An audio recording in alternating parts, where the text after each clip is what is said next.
कोकण विभागातही एकूण 27 ठिकाणी निवडणुका होणार आहेत।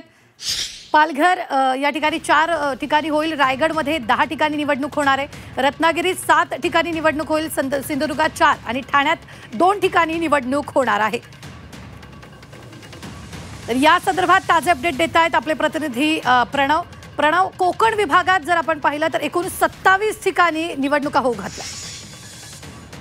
नक्कीच रुबीना, कोकणाचा विचार करायला तर पालघर पासून कोकण सिंधुदुर्गापर्यंत पाहतात आणि आपण जर नगर परिषदांचा विचार करायला गेलो तर सर्वाधिक लक्षवेधी जिल्हा असणार तो सिंधुदुर्ग असणार।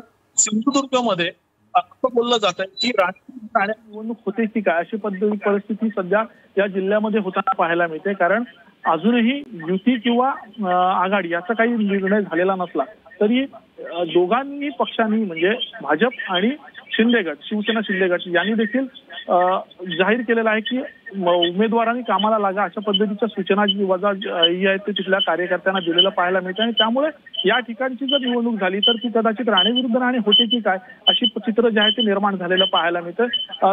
त्यानंतर रत्नागिरीमध्ये जर जे आहे ते 7 नगर परिषद आणि नगरपंचायतची निवडणूक होणार आहे आणि त्याच्यामध्ये सर्वाधिक लक्षवेधी निवडणूक असणार आहे ती म्हणजे रत्नागिरी नगर परिषदेची जो जिल्ह्याचं ठिकाण आहे। या ठिकाणी उद्योग मंत्री आणि इथे सध्याचे पालकमंत्री उदय सामंत यांची प्रतिष्ठा जी आहे ती पणाला लागलेली पाहायला मिळते।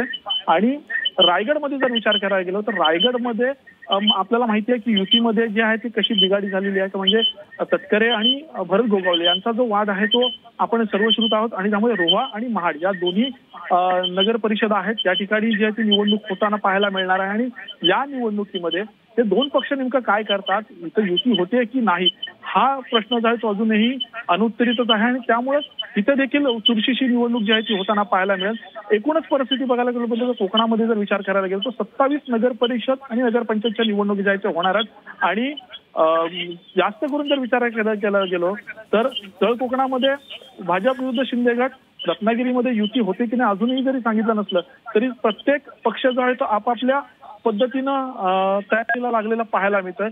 त्या उलट रायगडमध्ये आहे, रायगडमध्ये तर सरळ तटकरे विरुद्ध गोगावले किंवा म्हणजे राष्ट्रवादी विरुद्ध शिवसेना असा संघर्ष जो आहे तो उभ्या पद्धतीनं पाहायला मिळतो। त्यामुळे या ठिकाणी नेमकं काय होतं हे देखील बघणं गरजेचं आहे। रुबीना, निश्चित धन्यवाद प्रणव ताजे अपडेट देण्यासाठी।